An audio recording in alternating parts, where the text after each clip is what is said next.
Assalamualaikum warahmatullahi wabarakatuh. Halo everyone, kembali lagi sama aku, Melinda Nur Sabrina Almadanti di acaranya BBM, Bincang-Bincang Milenial.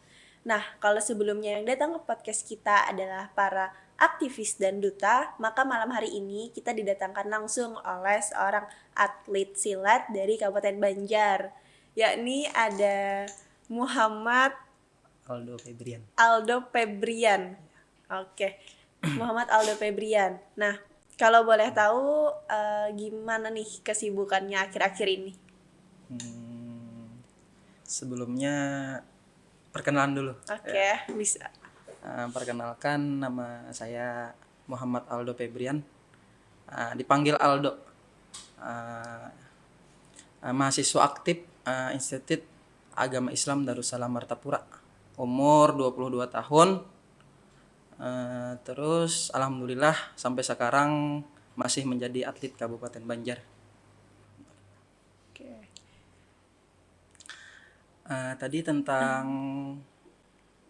Kesibukannya akhir-akhir ini. kesibukan, alhamdulillah sekarang masih tahap mengajar, tahap latihan juga proses latihan persiapan buat porprov kandangan dan Pomnas Padang persiapan. Jadi atlet. Maksudnya mulai menggeluti silat sendiri itu dari kapan tuh? Dari 2012 pertama masuk pondok, Berarti menggelutinya di dalam pondok. dalam pondok pertama kali. Ya Allah. Ah, Nah, kenapa sih jadi tertarik untuk ikut silat gitu loh? Apalagi kan tadi mulainya tuh di dalam pondok di gitu. dalam pondok. Karena sebelum itu acara di pondok itu kan ada acara seperti penampilan. Oh, dari situ melihat bahwasanya dari penampilan itu ada sedikit melihat di situ ada pakaian baju merah gitu. Beda dari yang lainnya. Biasanya kan hitam. Kalau ini merah warnanya. Nggak pernah lihat sama sekali sebelumnya. Di luar pas masuk pondok ngelihat baju merah, perguruan Tapak Suci namanya. Nah itu. Jadi berminat di situ. Oh, keren banget nih. Nah, jadi minatnya di situ pertama awal-awal. Tertarik ya, dari Tertarik. awal melihat. Nah, dari silat berarti dari dalam pondok. Kemudian lulus pondok itu berarti di tahun. Di tahun 2018 Lulus pondok kan gimana tuh? Kalau kan gimana tadi? Latihannya tuh dalam pondok. Iya. Kemudian saat lulus itu ngelanjutinnya gimana? Lanjutannya di dalam pondok lagi karena sambil mengabdi di pondok. Oh iya, jadi tetap belajarnya tuh di pondok itu. Di pondok, habis itu latihan di pondok lagi, terus sambil ngajar yang di bawah-bawah lagi, ngajar di santrinya lah. Iya. Nah, tadi kan karena tertarik tuh awal.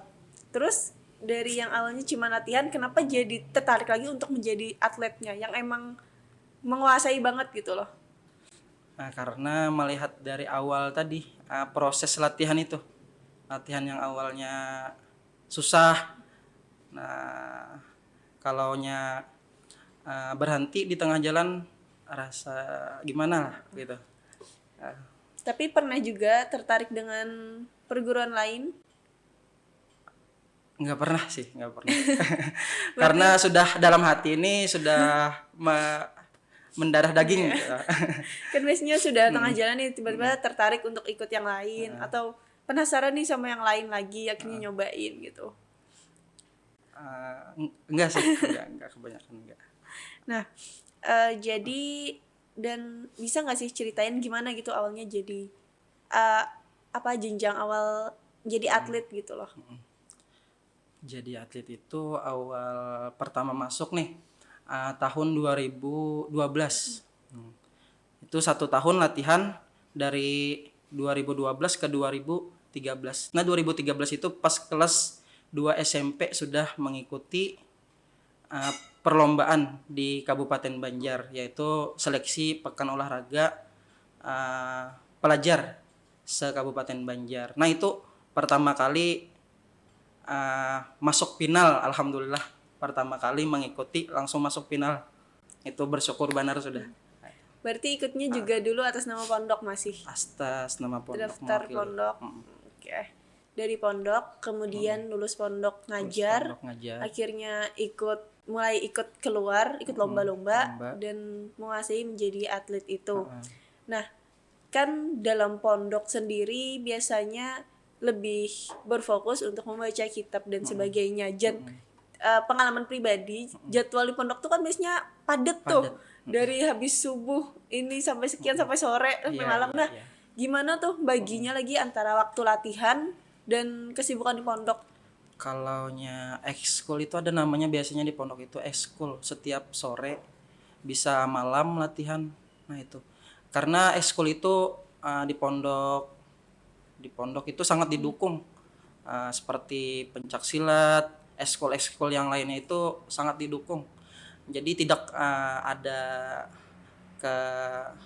ada namanya itu apa, bisa aja mengatur waktunya antara kegiatan di pondok, belajar, terus latihan. Nah, itu bisa saja mengaturnya.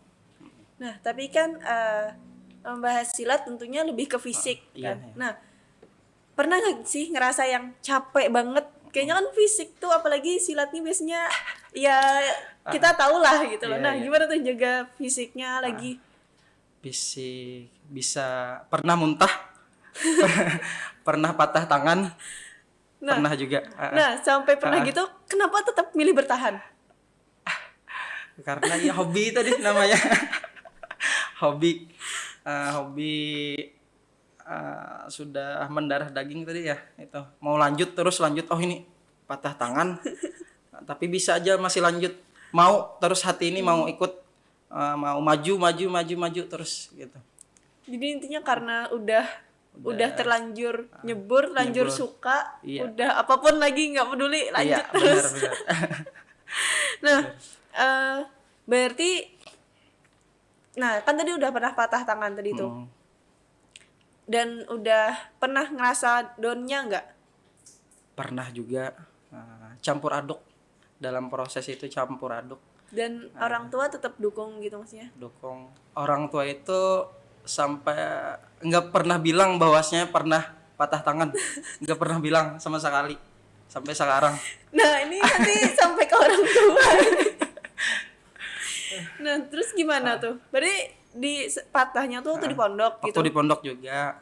Terus pengobatannya di pondok juga. Nggak berani bilang. Karena kalau bilang nanti disuruh berhenti aja sudah gitu. Nah, jadi takut gitu. Jadi diam-diam aja. Sampai sekarang. Berarti memang udah terlanjur dari waktu down pun udah nggak dengerin sih, apa ya bahasanya tuh, kayak ya udahlah yang penting diri sendiri aja dulu, fokus ke sendiri. Ya, benar. Nah, bahas silat nih, emang bener nggak sih kalau pencak silat itu sebagai alat promosi seni budaya di Jepang? Benar, pernah dengar juga. Karena tahun depan katanya itu hubungan Indonesia sama Jepang itu sudah kalau nggak salah itu 65 tahun. Jadi promosi seni budaya itu lebih unggulan ke silat, pencak silat, karena menarik bagi di Jepang sana. Nah, tadi lupa nanya nih, kan tadi sekarang udah sibuk di perkuliahan. Kemudian ngajar juga. Kuliah sudah semester berapa? Udah semester 5. Sudah hampir akhir dong ya. Nah, gimana lagi tuh baginya? Banyak kan kalau kuliah tuh udah banyak tugas nih. Kemarin sempat semester pertama mengambil reguler. Sekarang kayaknya lebih susah reguler itu membagi waktunya. Masuk ke semester 2 mengambil khusus. Alhamdulillah ada khusus. Jadi, Berarti Jadi lebih enak membagi waktu antara mengajar, antara latihan, antara kuliah. Nah, gitu. berarti emang silat tuh benar-benar jati Iya, diri tersendiri lah di ya. diri Nggak bisa sendiri. ditinggalin. Nah, tanggapan manggilnya kakak deh ya karena kayak nah, tanggapan Kak Aldo sendiri tentang tim pencak silat Indonesia yang gagal memenuhi target yang diberikan SEA Games gimana tuh? Tanggapan saya sendiri itu ada beberapa faktor yang mempengaruhi gagalnya tim pencaksilat Indonesia itu karena perubahan peraturan baru. Karena sekarang itu peraturan lama sudah tidak lagi dipakai di SEA Games Vietnam karena peraturan baru. Makanya itu sempat menjadi problem bagi tim pencaksilat Indonesia kemarin. Nah, itu Berarti permasalahannya peraturan baru. Nah, dirubah. peraturan barunya itu maksudnya apakah sebelum SEA Games itu maksudnya sudah memang ada diberitahukan nih bahwa ada peraturan baru atau waktu SEA Games-nya baru diberitahukan? Udah kemarin udah mereka seleksi juga dengan peraturan baru itu. Cuman ya membiasakan di internasional itu kurang masih karena mereka persiapannya sudah matang karena tuan rumah. Jadi persiapannya matang. Jadi mereka banyak meraih medali juga. Kalau kemarin itu tim pencaksilat itu meraih medali emas itu satu. Targetnya 4 malah satu. Satu emas gitu. Jadi apakah Kak Aldo sendiri ngerasa bahwa itu adalah sebuah kecurangan? Ada sedikit mengganjal sih kemarin pas nonton nonton tanding itu di YouTube. Ada sedikit satu atau dua atau tiga, tiga orang yang mana tendangannya itu masuk tapi tidak dicatat. Nah, sama-sama masuk. Itu mungkin tidak semua curang lah, tapi ada sedikit yang menurut saya itu Kurang. ada kecurangan. Nah, kira-kira nih menurut Kak Aldo sendiri apakah kecurangan itu disebabkan karena Indonesia menggondol 14 medali emas saat SEA Games pada tahun 2018? Atau mungkin ada sebab lain menurut Kak Aldo? Masalah sebab itu masalah nggak sampai ke Asian Games sih, karena dari perubahan peraturan itu aja. Karena setelah itu tadi ada kejuaraan dunia di Malaysia. Nah, di Malaysia itu alhamdulillah tim pencak silat Indonesia menjadi juara umum di kejuaraan dunia di Malaysia. Nah, membalas dari kekalahan di Vietnam tadi. Nah, itu. Berarti memang peraturan itu Peraturan tadi lah ya yang mengaruhi utamanya. mempengaruhi. Nah, tanggapan Kak Aldo sendiri, apakah Open Kejuaraan Indonesia ini bakal menjadi cara yang efektif untuk memilih para atlet-atlet yang maju ke SEA Games 2023? Menurut saya sendiri kurang efektif karena kabupaten-kabupaten seluruh Indonesia itu kemarin itu tidak ada, sedikit aja yang mengikuti kejuaraan tersebut. Nah, biasanya kan kalau seleksi SEA Games itu pasti dari provinsi-provinsi masing-masing diseleksi. Nah, gitu. Terus kemarin itu sempat juga ikut mewakili Kalimantan Selatan di kejuaraan Open Turnamen itu. Nah, jadi kemarin itu peraturan baru juga, merasakan peraturan baru gimana rasanya, yang asalnya bantingannya kayak gini jadi kayak MMA. Nah, jadi anggapannya pencak silat itu hilang hilang kayak jenis gerak-gerakannya itu kebanyakan bebas anggapannya itu. Nah, lebih merasakan juga sih kemarin. Nah, lebih gimana gitu, sakit. Emang sakit sih. Karena bebas. Karena bebas itu. Bantingan yang bertarik itu. Nah, jadi ya kurang efektif lah. Kecuali seluruh provinsi itu ikut tanding di kejuaraan tersebut, itu baru efektif menurut saya sendiri. Nah, kan kurang efektif tuh. Apakah ada dibicarakan mungkin untuk kedepannya supaya lebih efektif, atau kayaknya memang yang seperti inilah yang akan dibawa ke depannya lagi? Pernah dengar-dengar kemarin itu karena 2023 itu sudah mulai aktif peraturan yang baru itu tadi. Nah, kalau 2002 ini menghabiskan 2022 ini masih peraturan yang lama untuk pesilat Indonesia, untuk masing-masing dari kabupaten. Kayak Porprov ini yang akan datang ini di bulan November ini pakai peraturan yang lama. Karena yang baru itu baru awal Januari. Nah, 2023.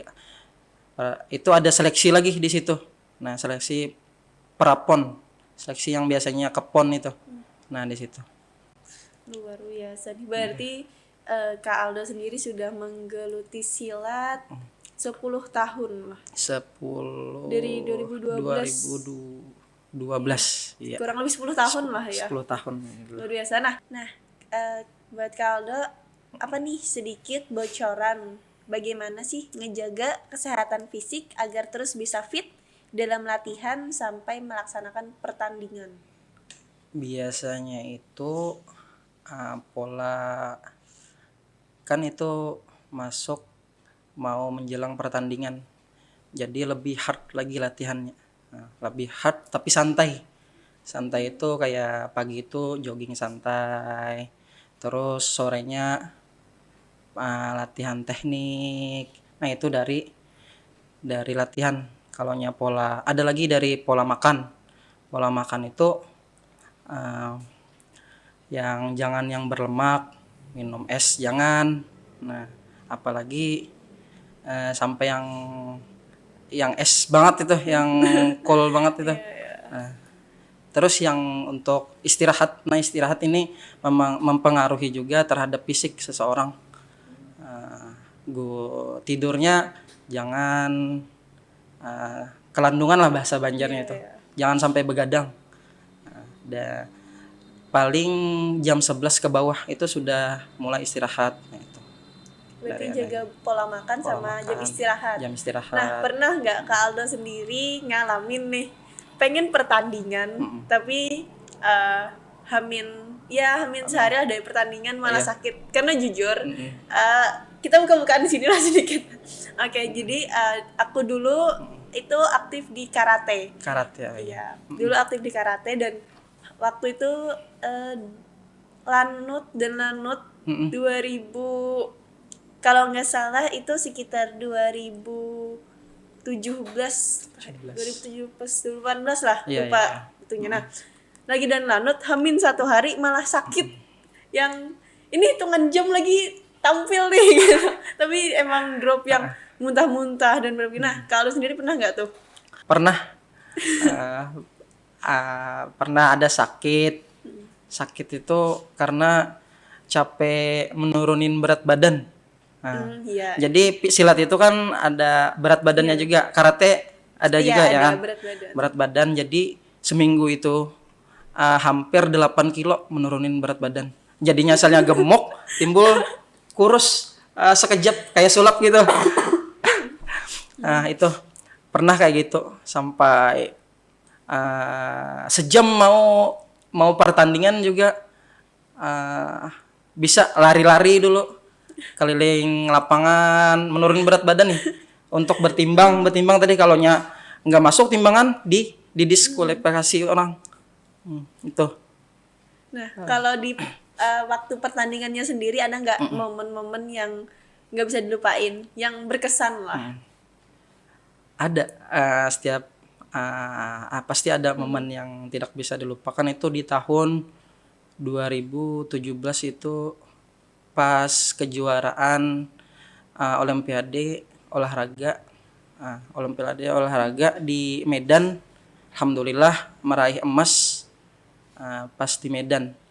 Itu seleksi antara pelajar. Itu prosesnya luar biasa. prosesnya dari latihan, akhirnya pas kejuaraan alhamdulillah meraih medali emas, alhamdulillah, untuk Kalimantan Selatan.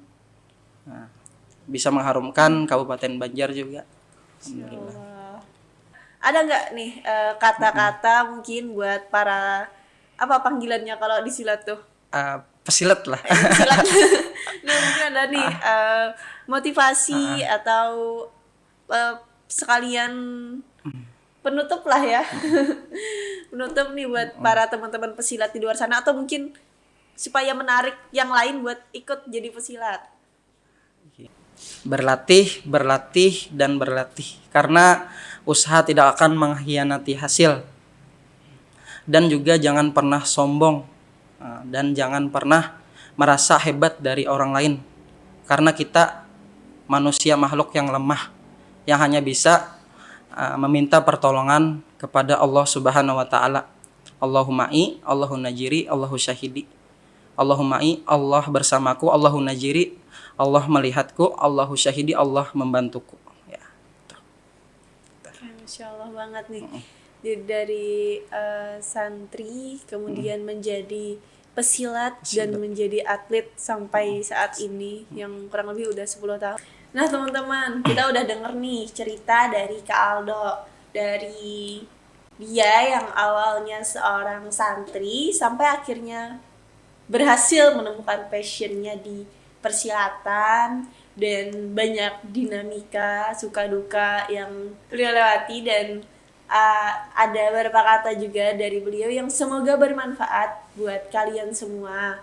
Dan intinya yang bisa aku ambil pelajaran pribadi adalah saat kita sudah benar-benar nemuin passion kita, nemuin hal yang kita suka, maka berusahalah semaksimal mungkin.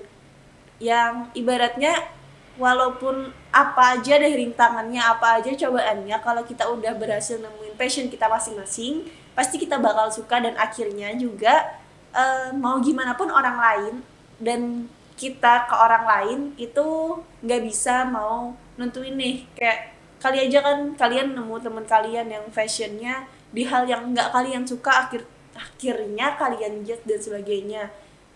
Intinya lebih baik fokus ke fashion kalian masing-masing dan geluti deh pokoknya. Kalau kalian belum nemu, temuin benar-benar, karena itu yang bakal nanem dan jadi jati diri kalian yang sebenarnya. Oke, aku pribadi mohon maaf apabila ada salah kata dan sebagainya. Kalau ada yang pengen kalian tanyain, langsung aja isi di kolom komentar. Kritik dan saran sebagainya akan sangat bermanfaat. Atau nanti kalian mungkin pengen tanya lebih detail nih, nanti mungkin bisa dicantumin IG Kak Aldo biar Boleh. langsung DM Kak Aldonya nih, Iya, pengen boleh. tanya-tanya kan, follow dan sebagainya. Oke, sekian dari aku. Jangan lupa like, comment, dan subscribe channel YouTube-nya NU Banjar. Sekian dari aku. Wallahul muwaffiq ila aqwamit thoriq. Wassalamualaikum warahmatullahi wabarakatuh. Waalaikumsalam.